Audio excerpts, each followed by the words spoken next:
Olá, filho do senhor Plínio e da dona Zelina, casado com a Cidara e pai da Dora, ele é natural de Rio Grande, professor de História e museólogo. Hoje teremos uma conversa de peso com o diretor do Museu Visconde de São Leopoldo, amigo Giovanni Mesquita. Seja bem-vindo ao Conversa de Peso. Obrigado. Giovanni, como é que surgiu na tua vida ser museólogo, primeiro professor de História, né? Mas depois trabalhar com museus, Giovanni?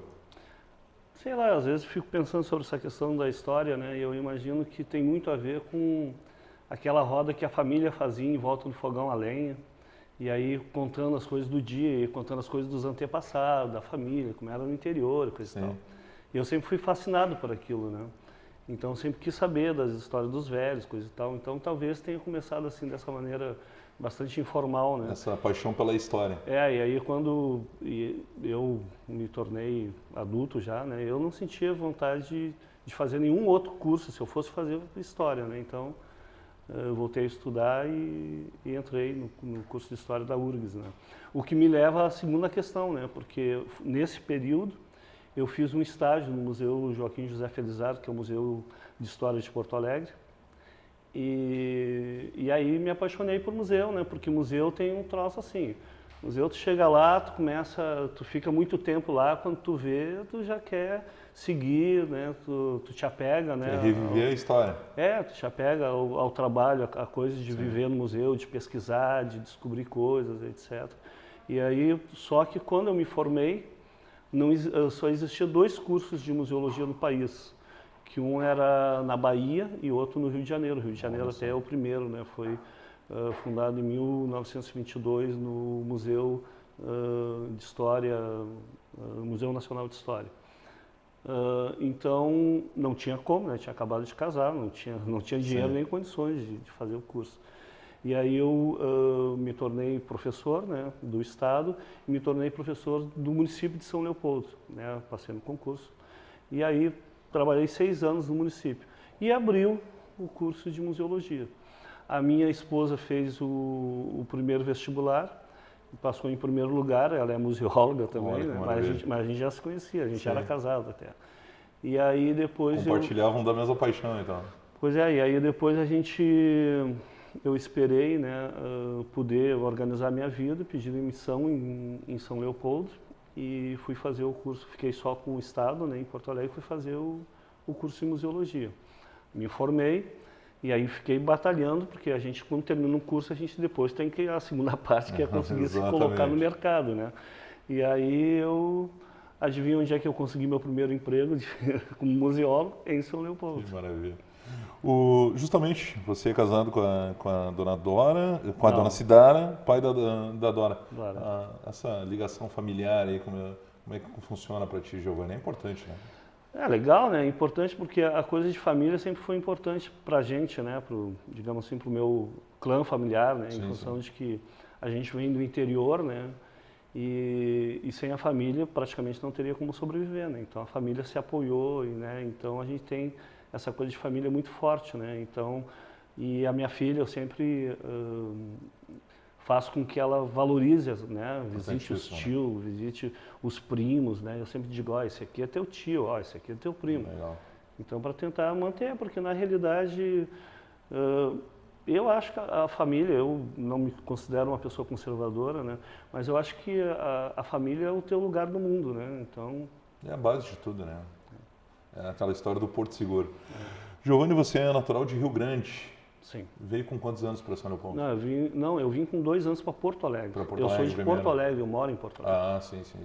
Mas é natural de Rio Grande, nasceu em Rio Grande. Natural de Rio Grande, vim com 2 anos para Porto Alegre. E a ligação com São Leopoldo começou quando você veio trabalhar em São Leopoldo? Quando eu vim trabalhar em São Leopoldo. Mas essa segunda fase de eu trabalhar no Museu Histórico Visconde de São Leopoldo, né, ela não tem a ver com a primeira fase. Interessante. Foi uma pura coincidência mesmo, assim. O museu... Primeiro você veio para São Leopoldo como professor de História. Como professor de História, né? Aí o Museu Histórico Visconde de São Leopoldo, em determinado momento, resolveu profissionalizar, não que não fosse profissional, mas profissionalizar na área, né, da questão da museologia mesmo. Então tomou essa decisão que eu considero muito importante para os museus, não é só porque eu sou museólogo, né, mas porque a gente tem toda uma compreensão da área, né. O museu ele teve, né, com a nossa presidente, né, Ingrid Marques, ele teve essa clareza de buscar um museólogo e fizeram uma chamada pública, né. Então eu concorri com outros candidatos, né, não foi uma indicação, né. Sim, sim. Então teve uma comissão de avaliação, né, então foi um processo bem bacana, assim, bem lícito, né, bem criterioso, né, técnico, né. Então eu fui escolhido, né, fiquei feliz por ser escolhido e estou muito feliz trabalhando no museu, né. A gente tem uma equipe muito boa, muito aguerrida, um pessoal que gosta do que faz, né.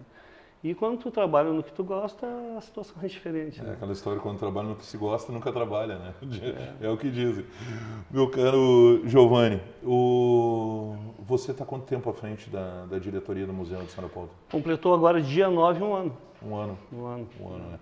E como é que você vê a história de São Leopoldo, tudo que essa ligação germânica, né? A colonização, São Leopoldo é considerado o berço da colonização alemã no Rio Grande do Sul, enfim, toda essa ligação... No Brasil.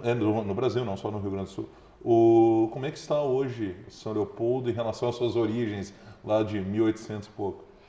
Na realidade, essa questão não é uma questão que se limite a São Leopoldo, né? Todo o campo da memória, né, ele está muito relegado, né? As pessoas elas não estão tão ligadas à questão dos seus antepassados, né? A questão da sua cultura, da sua história, né? E é um problema geral do país, né? E é um problema estrutural, assim, em que o brasileiro não tem memória, não é né? incentivo. Pois é, né? Na realidade, o que acontece? Memória todos nós temos, né? Porque nós somos as nossas memórias. Claro. Sem as nossas memórias, nós não existimos no mundo. É verdade. Né? Porque eu sempre brinco com meus alunos, eu digo assim, se um dia vocês saírem e alguém assaltar vocês, roubar o dinheiro e a carteira e vocês baterem com a cabeça e perderem a memória, como é que fica? Na realidade, vocês perderam a vocês mesmos, porque se tu não sabe quem tu é, quem é o teu pai, quem é a tua mãe, quem são os teus parentes, os teus amigos, onde tu estuda, né? Então tu perde a ti mesmo. Então um povo que perde a memória ou vai deixando essa questão relegada, vai perdendo a si mesmo, né? Vai perdendo uma identidade, vai perdendo um rumo, né? Um sentido. Então, em São Leopoldo, por exemplo, a questão da memória de São Leopoldo, né? Então, existem duas questões, né? Existe a memória de São Leopoldo como um todo, que foi construído por vários grupos, povos distintos, né? Então, por exemplo, os primeiros, né, os americanos, né, há 12 mil anos, né? E essas tribos que vivem até hoje em São Leopoldo, nós estamos fazendo uma parceria com a tribo Caigangue, que existe dentro de São Leopoldo, né? Porque lá a gente teve a preocupação, um antigo presidente que a gente teve, o Eggers, ele teve a preocupação de colocar dentro do museu adereços ameríndios, né? Mas esses adereços que a gente tem lá são artefatos arqueológicos, né? Que eu brinco assim, que são dos índios mortos, né? Então, mas a gente tem que fazer com que as crianças entendam que esses povos estão aí, que eles existem, né? Então a gente foi à aldeia e conversamos com o cacique Antônio, né? E disse assim, a gente precisa de adereços para colocar no museu, utensílios de índios vivos, né? Então, para que se tenha essa ideia de permanência desse povo, né? Então, e a gente até estava pensando em comprar, né, esse material, e ele disse assim, não, comprar não, a gente vai dar para vocês porque a gente quer a marca do nosso povo lá. Legal. Então, depois também tem a questão dos negros, né, dos portugueses, né? E mais então o museu, ele é um museu de história, ele conta a história de todos esses povos, mas com ênfase na questão germânica, né? Então, essa questão da memória, da identidade, né? Talvez, acho que em outro momento, o pessoal de origem germânica já foi mais ligado às suas raízes, às suas coisas, a si como comunidade, né? Mas vários eventos ocorreram, né? Então, por exemplo, teve no período Vargas, né, que houve o período em que o Vargas resolveu que aquela comunidade fechada, aquela comunidade que se bastava em si, em certo sentido, não era conveniente para o Estado, né? e atacou essa comunidade, né, e atacou a comunidade onde está o núcleo, né, que principalmente na questão dos alemães, que é a questão da língua, né, e a questão das edições que tinham em alemão. A gente tinha o Brasil tem uma grande quantidade de jornais em alemão, né, e nós temos muito desse acervo lá nesse museu. Nós temos provavelmente o principal acervo de jornais em língua alemã do país. Olha só. Né, e tanto alemã como alemã e em português, que às vezes, né, era bilíngue os jornais, né? Então, inclusive, a gente está fazendo um acordo agora, uma parceria com a Universidade Federal do Paraná para a digitalização desses jornais mais raros, né? Então, se atacou ali o Estado Novo, né, que agora está fazendo 80 anos, né, ele atacou ali naquele cerne. Então, aquele primeiro já abriu, né, a situação. E aí depois a própria situação de que no período, aí pela década, final dos anos 70, começo dos anos 80, que um prefeito, o Henrique Prieto, né, trouxe para a região várias empresas, né, e com essas várias empresas que vieram para a região e que enriqueceram a região, claro. Eu acho que é importante falar isso, né, a região que já tinha um certo poder econômico cresceu mais ainda, né, com isso vieram, obviamente, os trabalhadores, né, a mão de obra necessária. Ocorreu essa migração. Essa migração, né, fez com que aquela colônia que era mais germânica, que era mais tinha um legado histórico mais, né, mais claro, assim, mas se tornasse cada vez mais plural, né, cada vez mais diversa. E mais, obviamente, o Museu Visconde procura manter, né, essa identidade, esse legado, né, através do seu acervo, através das suas exposições, através do seu projeto educativo, né? Por quê? Porque, na realidade, para te ter a diversidade, tu tem que manter as diferenças, né? Ou seja, por quê? Porque se todas as coisas ficarem iguais, né, tu fica, é como se tu colocasse tudo um liquidificador, né? E aí as coisas um pouco perdem o seu sentido. Não que uma coisa seja melhor, ou mais avançada, ou mais bonita, ou mais interessante que a outra, mas elas são diferentes, né? E elas têm que ser mantidas na sua diversidade, né? E como é que está a visitação? Porque eu lembro aí no meu tempo de infância, adolescência, as escolas sempre levando, né, de tempos em tempos levavam as crianças ao Museu Visconde de São Leopoldo para conhecer um pouquinho da história, para falar com o pessoal que trabalha no museu. Ainda existe esse trabalho, essa ligação, esse trabalho junto às escolas municipais?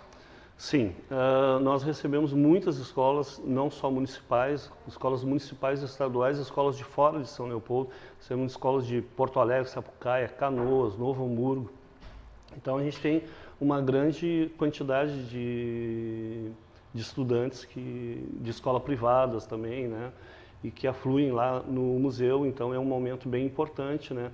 A gente tem uma mediação que a gente faz, né? Então, nesse processo, né, a questão mais importante para nós é tentar levar às crianças, aos adolescentes, o encantamento, né, da coisa do museu, né? Então, porque o museu ele se expressa de maneira diferente.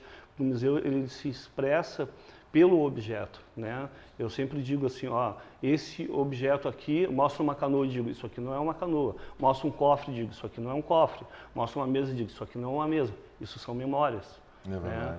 Então a gente tenta fazer com que eles compreendam essa dimensão e a importância do museu, né? Tá certo. Vamos a um intervalo e na sequência o Giovanni vai contar um pouquinho dos projetos do Museu Visconde de São Leopoldo, falar um pouquinho da Casa do Imigrante também, enfim, que passou aí por um momento complicado. Vamos ao intervalo e já voltamos.